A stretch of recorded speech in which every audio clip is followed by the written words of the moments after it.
اس لیے ہم تو بہت قریب ہیں، ورنہ ہم کافی دور سے بولتے ہیں. آپ رہنے دیجیے. تو سنیں، لیجیے، بڑھ گیا نا، زیادہ غصہ مت دلائیے، نہیں اتنا بڑھا دے گا کہ پھر. حضرت علی نے مقدمہ دائر کر دیا. حضرت علی نے مقدمہ دائر کیا. مدعی کون ہے؟ علی. مدعا علیہ کون ہے؟ یہودی. مقدمہ کس نے دائر کیا؟ علی نے. کس کے اوپر؟ یہودی کے اوپر. یہودی کو نوٹس دیا گیا. یہودی اپنے تاریخ پر آیا. حضرت علی اس کٹ گھرے میں، یہودی اس کٹ گھرے میں. آپ نے قاضی شریح، قاضی کون ہے؟ جج شریح. یہ قاضی کس نے بنایا؟ علی نے. جج کس نے بنایا؟ حضرت علی نے. حضرت علی نے جج بنایا کس کو؟ قاضی شریح کو. اور اسی عدالت میں مقدمہ قاضی شریح نے کہا علی سے، علی بولو کیا معاملہ ہے تمہارا؟ کہا معاملہ تو میں نے لکھت طور پر دے دیا کہ میری زرہ غائب تھی، 6 مہینے ہو گئے، اور وہ زرہ میں نے یہودی کے ہاتھ میں دیکھی. یہ یہودی جو زرہ لے کر آیا ہے یہ زرہ میری ہے، یہ کہتا ہے یہ میری ہے، لہذا مجھے میری زرہ دلوا دی جائے. حضرت علی نے یہ کہہ دیا.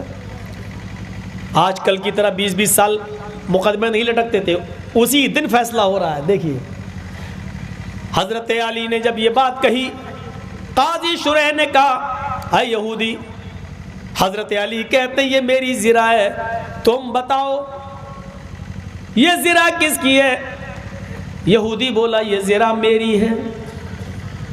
حضرت علی جھوٹ بول رہے ہیں. غصہ دلا رہا ہے لیکن ان کو غصہ نہیں آ رہا ہے. یہی مومن کی شان ہے. اس وقت آپ کو غصہ دلانے کی کوشش کی جا رہی ہے، آپ اپنی ایمان کی شان باقی رکھیے. حضرت علی کو غصہ دلایا گیا. حضرت علی نے کہا جھوٹا کہا جا رہا ہے عدالت میں، یہ جھوٹ بول رہے ہیں. حضرت علی کو غصہ آ سکتا تھا، کبھی نے، میں نے پوری زندگی میں کبھی جھوٹ نہیں بولا، مجھے جھوٹا کہہ رہا، لیکن نہیں، تم تو کہو گے عدالت فیصلہ جج صاحب کریں گے میں جھوٹا ہوں کہ نہیں ہوں. حضرت علی کو غصہ نہیں آ رہا. حضرت علی نے کہا کہ زرہ تمہاری ہے. کہاں؟ تمہارے پاس کیا ثبوت ہے کہ تمہاری ہے؟ یہودی کا جواب سنو. قاضی صاحب، جس کے پاس کوئی چیز ہوتی ہے اور وہ اس چیز کا مالک ہوتا ہے، ثبوت اس سے نہیں مانگا جاتا ہے. ثبوت اس سے مانگا جاتا ہے جو دوسرے کے پاس کسی چیز کو اپنی چیز کہتا ہے، وہ ثابت کرے، وہ ثبوت دے کہ وہ زرہ اس کی ہے. میرے پاس یہ زرہ ہے، یہ میری ہے، اور اس کا ثبوت یہ ہے کہ یہ میرے پاس ہے، میں اس کا مالک ہوں. اب علی کہہ رہے ہیں کہ یہ میری ہے، تو یہ علی ثابت کریں کہ ان کی ہے تو کیسے ہے. آج کل ہمارے باس سے اگر کوئی اتنا کہہ دے تو اس جج کو ہی دوسرے دن رام رام سبتے ہو جائے گی اس کی. ہے ہو جائے گی کہ نہیں ہو جائے گی؟ اچھا ہم سے پوچھ رہا ہے. قاضی شریح نے کہا علی، یہودی کی بات صحیح ہے، تم کہہ رہے ہو یہ زرہ میری ہے، تم بتاؤ، ثابت کرو، کوئی گواہ لاؤ. حضرت علی نے کہا میرے پاس گواہ ہے. کہا کیا گواہ ہے؟ کہا میرے بیٹے حسن ادھر آؤ. حضرت حسن کو کٹ گھرے میں کھڑا کیا گیا. آئے حسن بتاؤ یہ زرہ کس کی ہے؟ حضرت حسن نے کہا قاضی صاحب یہ زرہ میرے باپ کی، میرے ابو کی، میرے والد محترم کی ہے، اور اس زرہ کی پہچان یہ ہے کہ اس زرہ کے اندر یہ علامت ہے، اور آپ دیکھ لیجئے یہ علامت موجود ہے یا نہیں. یہودی ادھر سے بولتا ہے قاضی صاحب علی نے میری زرہ اپنے ہاتھ میں لے کر کچھ چیز دیکھ لی، آج جو علامت بتا رہے ہیں یہ ہمارے ہاتھ سے زرہ لے کر دیکھنے کے بعد بتا رہے ہیں. ان کا بیٹا قاضی صاحب کہتے ہیں یہودی جب تم سے بولنے کو کہا جائے تب بولنا, ابھی تمہارے بولنے کا وقت نہیں ہے. اے علی تم نے گواہی کے طور پر اپنے بیٹے کو پیش کیا ہے. شریعت کہتی ہے, محمد رسول اللہ کا فرمان کہتا ہے باپ کے حق میں بیٹے کی گواہی قبول نہیں کی جائے گی, کیونکہ بیٹا اکثر وہی بولتا ہے جو باپ چاہتا ہے.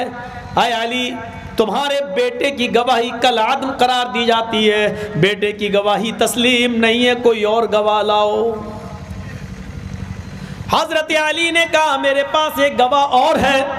کہا کون؟ کہا میرا غلام. غلام کو بلایا گیا, غلام نے گواہی دی. حضرت علی نے فرمایا یہ غلام جو کہہ رہا ہے اس کی گواہی دیکھو. قاضی صاحب کیا کہتے ہیں شریح, اے علی آپ بھول رہے ہیں غلام اپنے مالک کی ماتحتی میں ہوتا ہے اور مالک جو بلواتا ہے غلام وہ بولتا ہے, لہذا شریعت غلام کی بھی گواہی مالک کے حق میں قبول نہیں کرتی. حضرت علی کٹگھرے کو چھوڑتے ہیں. جج نے پوچھا کٹگھرا کیوں چھوڑ رہے ہو؟ کہا قاضی صاحب بیٹے اور غلام کے علاوہ میرے پاس کوئی تیسرا گواہ نہیں ہے, اس لیے اب میں کوئی گواہ نہیں لا سکتا. آج کل کی طرح 100 اور 500 روپے میں جھوٹے گواہ نہیں ملا کرتے تھے, خریدے نہیں جاتے تھے, بکتے نہیں تھے. حضرت علی نے کٹگھرا چھوڑ دیا اور قاضی صاحب نے فیصلہ سنا دیا. علی اپنے زنا کی گواہی میں 2 عادل گواہ پیش نہیں کر سکے, اس لیے یہ زنا یہودی کو ہی دی جاتی ہے.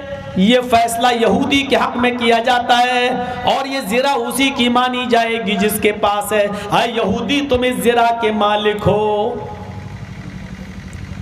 ملک کس کے ہاتھ میں ہے؟ علی کے. قاضی کس نے بنایا؟ علی نے. اور فیصلہ کس کے خلاف جا رہا ہے؟ حضرت علی کے. یہ اس بات کی جیتی جاگتی علامت ہے کہ حضرت علی کے زمانے تک اسلامی عدالتیں کسی کے دباؤ میں اور کسی کے پریشر میں کام نہیں کیا کرتی تھی, کیونکہ کورٹ اور عدالت کا کام کسی کے پریشر میں کسی کے دباؤ میں نہیں ہوتا ہے. عدالتیں اور کورٹ خود مختار ہوتے ہیں, وہ کسی کے پریشر میں کام نہیں کرتے. میری بات سمجھ رہے ہیں نا آپ؟ سمجھ گئے نا؟ بس اتنا ہی کافی ہے, زیادہ مت سمجھو. زیادہ سمجھو گے تو پھر پتہ نہیں ہیلی کاپٹر خود بیٹھے بیٹھے بنا لو گے. اتنا ہی سمجھو جتنا میں نے سمجھایا. اس زمانے میں عدالتیں